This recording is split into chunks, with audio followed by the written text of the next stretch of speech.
And we've seen this example with Dr. Minji Kim, right? So Chinese officers, and this is the three kingdoms from Shilla, right? And then these are Central Asia merchants. So it was during the Tang Dynasty that various ethnic groups in East Asia, they wanted to establish their ethnic identity.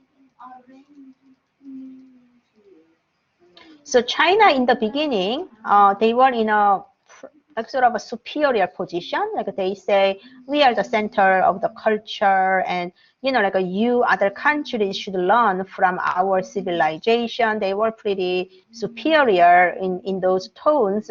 But eventually what happened is in the late Tang, Chinese people also received a lot of influences from other countries. So it's not just one way. You have to understand that China and other countries in East Asia, it was a mutual relationship. They acknowledge Chinese hegemony, but by interacting with neighbors, China themselves also changed a little bit.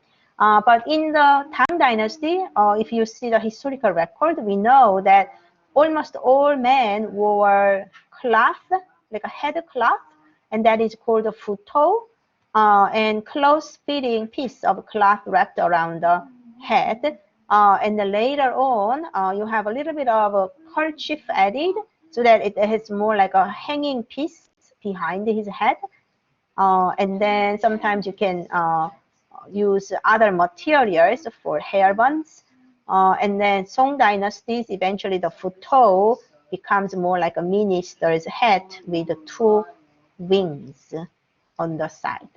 And then Ming dynasty, black god's cap is worn by government officials, like here, futou. And then government officials wore rank badge. So here in this clothes, front and the back, there is like a square embroidered panel, and it shows animals, and it shows their rank. So I started from the Han Dynasty on, but then if you go to the Ming Dynasty, these are all Ming Dynasty examples, Ming or Qing examples. You see a lot of them from the later period at the museum.